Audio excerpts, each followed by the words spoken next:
নমস্কার, story teller Debashis 2024 চ্যানেলে তোমাদের স্বাগত জানাই। আজ আমার গল্প লেখক রিভু চট্টোপাধ্যায়ের অদ্ভুত ট্যাবলেট। দিনের মতো স্কুল থেকে ফেরার সময় বাড়ির কাছে এসেই থমকে দাঁড়িয়ে পড়ল অভ্র। বাড়ির ভেতর থেকে আবার চিৎকার শোনা যাচ্ছে।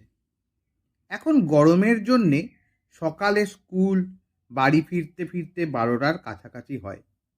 এই রোদে বাড়ির লোকগুলো চিৎকার করে কি করে যেন জানে। শেষে পিরিয়ডটাতে ইতিহাসের অম্লান স্যার তো ক্লাস করতে করতে রীতিমতো হাঁপিয়ে উঠেছিলেন। কিছুক্ষণ পড়াবার পরেই বোতল থেকে জল বের করে পান করে কিছু সময় বসে থাকছিলেন।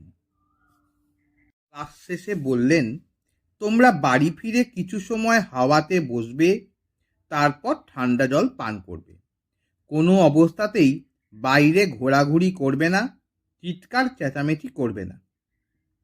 অম্লান স্যার, আপনি একটিবার আমাদের বাড়িতে এসে বাড়ির লোকগুলোকে বোঝান। সকাল থেকে শুধু চিৎকার করা ছাড়া এরা কিচ্ছু জানে না। বড় হবার পর থেকে অভ্রের একটা দিনও মনে পড়ে না যেদিন বাড়িতে চিৎকার চেঁচামেচি হয়নি। কোনো কারণ না থাকলেও ঝগড়া ঝামেলা হয়। বড় জেঠিমার সাথে মেজ জেঠিমা, না হলে ভালো কাকিমা, অথবা অভ্রের নিজের মায়ের সাথে বাকিদের। ঝগড়া হবেই। সকালে এই ঝগড়া হলে মিটে গেলে তা কিন্তু কোনোদিনই যে হয় না। সকালের এই অশান্তি রাত সন্ধ্যা গড়িয়ে রাতেও এসে লাগে। তখন বাবা, কাকা অথবা জ্যাঠারা অফিস থেকে বাড়ি ফেরে। রাতে বাবা মায়ের কথাবার্তার মধ্যেও এই অশান্তির ছাই চাপা আগুনের আঁচ অভ্র অনুভব করতে পারে। অথচ ঝগড়ার বিষয়গুলি খুব সাধারণ। আজ আমি সকালে রান্না চাপিয়েছি, আজ ওনার দেরি করে বেরোনোর কথা, আজ আমার সবজি কাটার কথা ছিল না, তাও কাটতে বসতে হলো। অভ্রদের 51 পরিবার, বেশ বড় বাড়ি। এই আধা শহরে তাদের পরিবারের নামও আছে। তাদের 5 ভাইয়ের মধ্যে সবাই সরকারি কাজ করে। মেজ জ্যাঠা তার মধ্যে সরকারি স্কুলের শিক্ষক, বড় জ্যাঠা কলেজের লাইব্রেরিয়ান, সেজ জ্যাঠা পশ্চিমবঙ্গ সরকারের অধীন কাজ করেন, অভ্রের বাবা ব্যাংকে, আর ভালো কাকা মানে অভ্রের একমাত্র কাকা পুলিশ। ভালো কাকা বাদ দিয়ে বাকিরা সকালে খেয়ে দিয়ে অফিসে চলে যায়। সকালে এই সব কাজ করা নিয়েই মা কাকিমাদের মধ্যে ঝামেলা হয়। ভালো কাকিমা এই বাড়িতে বছর 2 এসেছে। এখনো তার কোনো ছেলে মেয়ে না হওয়ার জন্য এই মুহূর্তে অভ্রই বাড়িতে সব থেকে ছোট। বাকি দাদা দিদিরা এই ঝগড়া সম্পর্কে ঠিক কী ভাবে সেটা বুঝতে না পারলেও অভ্রের নিজের বাড়ির ভেতরকার এই ঝগড়া ঝামেলা একেবারেই ভালো লাগে না। নেহাত তোমার মা সবাইকে বলে গেছিলেন, তাই একসাথে আছি, না হলে থাকবার কোনো প্রশ্নই ছিল না। একদিন অভ্রের মা রাতে বাবাকে কথাগুলো বলছিল। অভ্র শুনে আঁতকে উঠেছে। সত্যি যদি এই বাড়ি থেকে চলে যায় তাহলে তো বিপদ হয়ে যাবে। কোথায় থাকবে, কোথায় বা কাদের সাথে খেলবে, কোথায় পড়বে, এইসব কথা মনে পড়তেই হাত পা শিউড়ে উঠেছে। কিন্তু মা ছাড়া যদি কাউকে মুখ ফুটে বলতে পারি নে, তোমরা এত চিৎকার করো কেন, ভালো না লাগলে কাজ করবে না। বড় জ্যাঠার মেয়ে পিঙ্কি দিদি সব থেকে বড়, অভ্রকে খুব ভালোবাসে, প্রায় বিভিন্ন রকম খাবার কিনে দেয়। পিঙ্কি দিদিও মাঝে মাঝে চিৎকার করে, উফ, তোমরা একটু থামবে, কাল থেকে আমি আর পুটু রান্না করে নেব। পুটু মেজ জ্যাঠার মেয়ে, সেজ জ্যাঠার ছেলে রাঙা দাদা বাইরে পড়াশোনা করে, 2-3 মাস বাদে কয়েকদিনের জন্য আসে। পিঙ্কি দিদির কথা শুনে কিছু সময়ের জন্য চিৎকার থামে, তারপর আবার আরম্ভ হয়ে যায়। এটাই অভ্রের ভালো লাগে না। ঘরে নিজের মাকে প্রায়ই বলে, তোমরা এত চিৎকার করো কেন গো? পাড়ার সবাই আমাকে বলে, খেলতে গিয়ে মাঠেও আমাকে আজে বাজে কথা শুনতে হয়। আমাদের বাড়িটাকে পাড়ার লোকে ঝগড়ার কারখানা বলে। দিনরাত এত চিৎকার ভালো লাগে না। মা কথাগুলো এক মনে শুনে উত্তর দেয়, সব দোষ তো আমার, তোর জেঠিমা কাকিমা সব খুব ভালো। এরপর অভ্রের আর কিছু বলা সাজে না। একটা ক্লাস 6-এ পড়া ছেলে আর কী বা বলতে পারে। আমি নিশ্চিত থাকে, তবে বাকি সবাই এই কথাগুলোই বলবে, সব দোষই আমার। অভ্র গলির মুখে কুয়োতলার নিচে কিছু সময় দাঁড়িয়ে থাকে। বাড়ির ভেতর থেকে তখনও চিৎকার শোনা যাচ্ছে। অভ্র উল্টো দিকের রাস্তা ধরে। তারপর এই তীব্র গরম মাথায় নিয়েই সামনের পার্কে ঢোকে।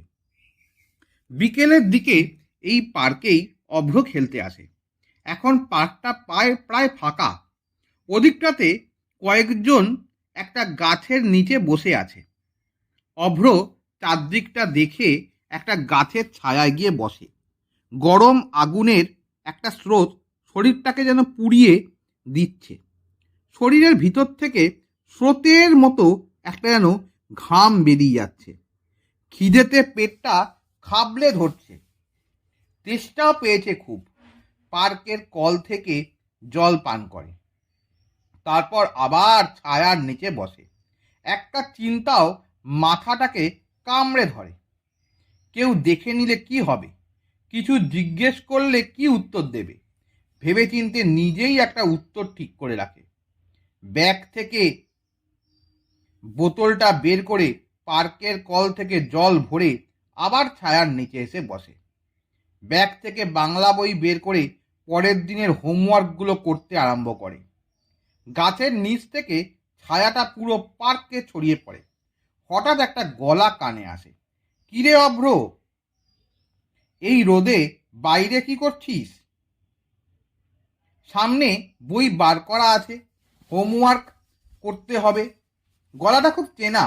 অভ্র চোখ তুলতেই দেখে তার বন্ধু সৌম্যের দাদু তার পাশে দাঁড়িয়ে আছেন। তাকে খুব ভালো করে চেনে, বাড়িতেও বেশ কয়েকবার গেছে। অভ্রের নিজের কোনো দিনই দাদু দিদা কেউই নেই, তবে এই দাদু অভ্রকে খুব ভালোবাসেন। তার থেকেও বড় কথা হলো, দাদুর এই অঞ্চলে খুব নাম। হাত দেখা, কোষ্ঠী বিচারের সময় পাশে কিসের জলপড়া, তাবুলি, তাবিজ, মাদুলি এইসব তৈরি করে দেন। অনেকের উপকার হয়েছে। বাড়িতে একটা কালী মন্দিরও আছে। সময়ে সময়ে সেখানে লোকজনের ভিড় লেগে থাকে। আরেকটু ছোট বয়সে অভ্রকেও তার মা বেশ কয়েকবার এই দাদুর কাছে নিয়ে গিয়েছিল। গতকাল অঙ্ক পরীক্ষার আগের দিন হঠাৎ শরীর খারাপ হয়ে গিয়েছিল। পরে বাবা ও মা আরেকবার এই দাদুর কাছে নিয়ে যাওয়ার কথা আলোচনা করেছিল। অভ্র নিজের কানে শুনেছে, কিন্তু সেই দাদু এই পার্কে? অভ্র দাদুর কথা শুনে হাসার চেষ্টা করে, কিন্তু পারে না। ভালো করে কথাও বলতে পারে না। ঘাড় নিচু করে আবার বইয়ের পাতাতে মন দেয়। দাদু অভ্রের পাশে বসেন। অভ্রের মাথায় হাত বুলিয়ে খুব হালকা স্বরে জিজ্ঞেস করেন, বাড়িতে কি মা বকেছে? না বাবা, স্কুলে পড়া পারিসনি? এতগুলো প্রশ্ন শুনে অভ্র ঘাড় তুলে দাদুর দিকে তাকায়। দাদু তখনও অভ্রের দিকে সস্নেহের চোখে তাকিয়েছিল। সেদিকে কিছু সময় তাকিয়ে থাকার পর অভ্রের চোখে জল এসে যায়। তারপরে কান্না মেশানো গলায় বলে, বাড়িতে যেতে আর ভালো লাগে না। সবসময় শুধু ঝগড়া, চিৎকার, চেঁচামেচি। এবার দাদু মুচকি হেসে ওঠেন। অভ্রের কাঁধে হাত রেখে বলেন, চোখ মুখটা ছোট হয়ে গেছে। চল আমার বাড়ি চল, ভাত খাবি। তারপর আমার ঘরে বসে বসে সব কথা শুনবো। আর শোন, সব বাড়িতেই ওই রকম হয়। না দাদু, এত ঝগড়া কোথাও হয় না। ঠিক আছে, ওসব কথা পরে হবে, এখন চল। অভ্র তার প্রাথমিক অনিচ্ছা সত্ত্বেও দাদুর কথা শুনে কেমন যেন হয়ে যায়। দাদু তারপর আর কোনো কথা বলেন না। নিজে একরকম জোর করে অভ্রের স্কুল ব্যাগটা নিজের বাঁ কাঁধে তুলে ডান হাতে অভ্রের বাঁ হাত ধরে নিজের বাড়িতে নিয়ে আসেন। রাস্তায় অভ্র শোনে সৌম্য তার বাবা মায়ের সাথে কোনো এক অনুষ্ঠানে বাড়ি গেছে। বাড়িতে শুধুমাত্র দাদু ও দিদা আর তাদের কাজের লোক। বিকালে অভ্র সৌম্যদের সাথে এই পার্কে খেলে, তবে তারা দুজন এক স্কুলে পড়ে না। রাস্তায় চলার সময় দাদু অভ্রের কাছে সব ঘটনা শোনেন। কিছু সময় চুপ থেকে বলে ওঠেন, ঠিক আছে, তুই খাওয়া দাওয়া করে একটু বিশ্রাম নে, এর ফাঁকে আমি একটা ব্যবস্থা ঠিক করছি। অভ্র সৌম্যদের বাড়িতেও এর আগে বহুবার গেছে। বাড়িটা তার প্রায় চেনা। অভ্র হাত পা ধুয়ে খাবার জায়গাতে বসে। দাদু একটু পরে বসেন। সৌম্যের মা বাবা দুজনেই চাকরি করেন। তাদের বাড়িতে অনেকদিন ধরেই রান্নার লোক আছে, তারা খাবার পরিবেশনও করে। সৌম্যের ঠাকুমা পাশে বসে খুব যত্ন করে দুজনকে খাওয়াতে আরম্ভ করেন। অভ্র দেখে তার সব পছন্দের পদগুলোই রান্না হয়েছে। ভাত, ডিম সেদ্ধ, ভাজা পেঁয়াজ দিয়ে মাখা আলু সেদ্ধ, নারকেল দিয়ে চাল কুমড়ো, বাটা মাছ ভাজা, সঙ্গে ডিম ভাজা। খাবার সময় অভ্র বাটা মাছটা ভাঙতেই তার পেটে ডিমও দেখতে পায়। আনন্দে বাটা মাছটা লাফিয়ে লাফিয়ে খেতে শুরু করে। খুব তাড়াতাড়ি সব ভাত শেষ করে দাদুর ঘরে ঢোকে। খেতে বসেই দাদু সে কথাই বলে রেখেছিলেন। অভ্র সেই ঘরে যাবার কিছু সময় পরে দাদু ঘরে আসেন। অভ্রকে দেখে একটু চওড়া হেসে বলে ওঠেন, বাইরে খুব রোদ, একটু গড়িয়ে নে, বিকেলবেলা উঠে তোকে একটা ট্যাবলেট দেব, আমার তৈরি ট্যাবলেট। সেটা বাড়িতে নিয়ে গিয়ে আমার বলে দেওয়া জায়গাতে পুঁতে দিবি। কাউকে কিছু জানানোর দরকার নেই, দেখবি আর কোনো ঝগড়া ঝামেলা অশান্তি হবে না। অভ্র কথাগুলো শুনে একটা তৃপ্তির শ্বাস ছাড়ে। তারপর দাদুর ঘরের বিছানার উপরেই ঘুমিয়ে পড়ে। ঘুম ভাঙার পর দেখে চারদিকটা বেশ অন্ধকার হয়ে উঠেছে। সৌম্যর দাদু ঘরে আলো জ্বালিয়ে দিয়েছেন, তাও আরো কিছু সময় শুয়ে থাকতে ইচ্ছা করলো। তখনই দাদুর গলা শুনতে পায়। কি অভ্র, ঘুম হলো? দিদা তোমার জন্য তো দুধ এনেছে, দুটো বিস্কুট দিয়ে খেয়ে নে, ঘুমটা ছেড়ে দেবে। নিজের বাড়িতে থাকলেও এই সময় মা দুধ খাবার জন্য জেদ করে, তবে সেই দুধের সাথে একটু চা মেশানো থাকে। সৌম্যদের ঘরের দুধের গ্লাসে দুধের সাথে মেশানো চায়ের স্বাদও পায়। একটু অবাক হয়ে যায় শুভ্র। সৌম্যকে তো কোনোদিন এই ব্যাপারটা বলেনি, তাহলে দাদু কিভাবে জানতে পারলো? দাদু আবার ওই ঘর থেকে বেরিয়ে যান। আর বেশি ভাবতে ইচ্ছে করলো না। দুধের গ্লাসটা শেষ হবার সাথে সাথেই দাদু আবার সেই ঘরে এসে সৌম্যের হাতে লাল কাপড় ঢাকা একটা ছোট্ট জিনিস তুলে দিয়ে বলেন, এই নে দাদু ভাই, অন্ধকার হয়ে গেছে, এটা এবার আস্তে আস্তে খুব যত্ন করে তোদের পিছনের দিকে সাদা করবি গাছের নিচে পুঁতে দে। তবে দেখবি পোতার সময় কেউ যেন দেখতে না পায়, আর কেউ যেন পরে বুঝতেও না পারে। 7 দিন এমনইভাবে রাখবি, 7 দিন পরে আবার মাটি খুঁড়ে এটা বাইরে ফেলে দিবি, দেখবি আর বাড়িতে কোনো রকম ঝগড়া ঝামেলা হচ্ছে না। অভ্র দাদুর মুখের দিকে তাকিয়ে জিজ্ঞাসা করে, এর ভিতর কি আছে? দাদু হেসে ওঠেন, আছে রে আছে, একটা দারুণ ট্যাবলেট আছে, এটা আমি তৈরি করে দিয়েছি শুধু তোদের বাড়ির রোগের জন্য। অভ্র তো আর কিছু বলে না। দাদুর কথা শুনে জিনিসটা ব্যাগে ভরে আস্তে আস্তে বাড়ির দিকে পা বাড়ায়। এই সময় বাড়িতে বাবা কাকা জ্যাঠাদের কেউ ফেলে না, দিদিরাও পড়তে যায়। মা কাকিমা জেঠিমারা নিজেদের ঘরে বসে থাকে, তাও সাবধানের মার নাই। সামনের দিকের দরজা দিয়ে ভেতরে না ঢুকে পেছনের দরজা দিয়ে বাড়িতে ঢোকে। দাদুর কথা মতো জিনিসটা চুপি চুপি মাটিতে পুঁতে দেবার পরিকল্পনা করে, কিন্তু পেছনের দিকে এসে মনে পড়ে যায়, এই রে, পিছনের দিকের দরজাটা তো খোলা থাকবে না। এক মুহূর্ত ভেবে নেয়, তারপর স্কুল ব্যাগটা থেকে ওই জিনিসটা বের করে ব্যাগটা একটা গাছের উপর তুলে রেখে আস্তে আস্তে দেওয়াল বেয়ে বাড়ির ভেতরে ঢোকে। তখনও পুরোপুরি অন্ধকার হয়নি। অভ্র জানে পিছনের দিকেই একটা কোণে বাগান পরিষ্কার করবার কিছু জিনিস রাখা থাকে। বড় জ্যাঠা মাঝে মাঝে বাগানের কাজ করে, সেখান থেকেই একটা শাবল তুলে এনে করবি গাছের নিচটা খুঁড়তে আরম্ভ করে। খুব বেশি খুঁড়তে হয় না, অল্প একটু খুঁড়ে তার ভিতরে দাদুর দেওয়া ওই জিনিসটি রেখে তার উপর মাটি চাপা দিয়ে দেয়। একটু এলোমেলো করবারও চেষ্টা করে, যাতে কারোর কোনো রকম সন্দেহ না হয়। একটা লম্বা শ্বাস ফেলে, যাক, দাদুর কথা মতো সব কিছু তো করা গেল, এবার আস্তে আস্তে বেরিয়ে গেলেই হলো। কিন্তু পাঁচিল টপকে পেরোতে গিয়েই বিপত্তি হয়। পাঁচিলের উপর থেকে অভ্র একেবারে নিচে পড়ে যায়, বা পায়ে আঘাতও লাগে, বা ব্যথাতে কাতরাতে থাকে। সেই সময় মাথায় কারোর একটু হাতের ছোঁয়া অনুভব করে। কি শান্তি! হঠাৎ চোখ দুটো খুলে যায়, নিজেকে বিছানাতে শুয়ে থাকা অবস্থাতে আবিষ্কার করে। ঘাড় ঘোরায়, পাশে মা বসে আছে, তার পাশে বড় জেঠিমা, মেজ জেঠিমা, সেজ জেঠিমা, এমনকি ভালো কাকিমা পর্যন্ত। দরজার কাছে দাঁড়িয়ে আছে বাবা, বড় জ্যাঠা, মেজ জ্যাঠা। শুধু ভালো কাকাকে ওই ঘরে দেখতে পেল না। দুটো দিদিও বিছানায় বসে। অভ্র সব কিছু দেখে চমকে ওঠে। সবার চোখে জল। এই রকম ভাবে একসাথে বসে থাকার ছবি অনেক দিন অভ্রর চোখে পড়েনি। তবে ঘরের ভেতরে এতজন থাকলেও কেউ কারোর সাথে কথা বলছে না। ঘরটা কিরকম যেন নিস্তব্ধ হয়ে গেছে। কিছু সময় এরকম ভাবে থাকবার পরে অভ্রে মা কান্না মেশানো গলায় বলে ওঠে, এখন ভালো লাগছে রে বাবা? অভ্র মাথা নেড়ে বলে, হ্যাঁ মা। মা আবার প্রশ্ন করে, কিরে তুই ওই রকম ভাবে পার্কে শুয়েছিলিস কেন? পার্কে? মায়ের কথা শুনে অবাক হয়ে যায় অভ্র। মাকে কিছুতেই বলতে পারে না সে তো পার্ক থেকে সৌম্যদের বাড়িতে গিয়েছিল। সৌম্যের দাদু নিজে তাকে তাদের বাড়িতে নিয়ে গিয়েছিলেন। সেখানেই দুপুরের খাবার খেয়েছে।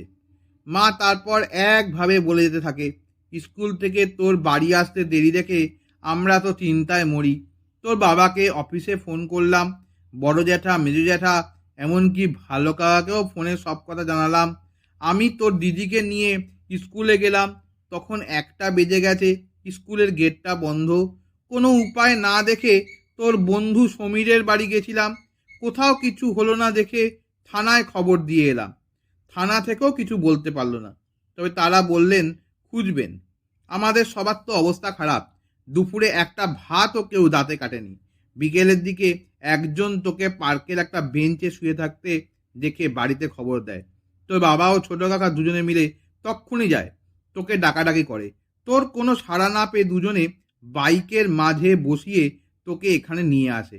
ভালো কাকা তো ভয় পাচ্ছিল তোকে কেউ কিছু খাইয়ে দিল না তো। অভ্র কথাগুলো শুনে একটা লম্বা শ্বাস ফেলে। তার মানে ওই সব দাদু, তার লাল কাপড়ে মোড়া দাদুর ট্যাবলেট, কবরী গাছ, এই সব কিছুই না, পুরোটাই একটা স্বপ্ন। বাড়ির কোনো ঝগড়া থামবে না। কাল সকাল থেকে আবার সেই আগের মতো চিৎকার আরম্ভ হবে। নিজেকে খুব অসহায় লাগে, একেবারে ভালো লাগে না। কেন যে পার্ক থেকে বাড়িতে নিয়ে এলো কে জানে। পরের দিন সকালে উঠে অবশ্য অভ্র একেবারে অবাক হয়ে যায়। সেদিন বাড়ির সবাই তাকে স্কুলে যেতে বারণ করে। সারাটা দিন বাড়িতে থাকলেও বাড়িতে কোনো চিৎকার, চেঁচামেচি, ঝগড়া শুনতে পায় না। মা, জেঠিমারা সবাই নিজের মতন কাজ করছে। বাবা, বড় জ্যাঠা, মেজো জ্যাঠা অফিসে যাবার জন্য তৈরি হচ্ছে। ভালো কাকা থানায় চলে গেছে। বেশ ভালো লাগে, মজা লাগে। এক ছুটে নিজের ঘরে চলে যায়। আজ থেকে স্কুলে গরমের ছুটিও পড়বে। দেখতে দেখতে আরও 7 দিন পেরিয়ে যায়। কিন্তু এই 7 দিনেও বাড়ির কেউ কারোর সাথে কোনো ঝগড়া ঝামেলা করে না। অভ্রের মনে হয় এমন বাড়ি এই পৃথিবীতে আর কোথাও নেই। তবে সৌম্যের দাদু ও তার দেওয়া ট্যাবলেট সব কিছু মাথাতে কেমন যেন ঘেঁটে যায়। এর মধ্যে বাড়ির পিছনের দিকে বাগানের দিকে গেলেও করবী গাছের কাছে এসে কোনো কিছু বুঝতে পারে না। তবে 7 দিন পরে দুপুরের দিকে কি খেয়াল হলো, বাড়ির পেছনের দিকে সেই করবী গাছের নিচটা অভ্র খুঁড়তে আরম্ভ করে। কিছুটা খুঁড়েই চমকে ওঠে, এ কি, মাটির নিচে চাপা পড়ে আছে লাল শালু মোড়াই সেই জিনিসটা। সৌম্যের দাদু নিজের হাতে বিকেলে অভ্রকে এটা দিয়েছিলেন। তোমাদের যদি গল্পটা ভালো লেগে থাকে তাহলে লাইক, শেয়ার, কমেন্টস এবং সাবস্ক্রাইব করবে এবং পাশে থাকা বেল আইকনে একটা প্রেস করে দেবে। তাহলে আবার যখন নতুন ভিডিও আপলোড করব সাথে সাথে তোমাদের নোটিফিকেশনে চলে যাবে। আজ তাহলে এই বলেই শেষ করলাম। নমস্কার, ভালো থাকবে।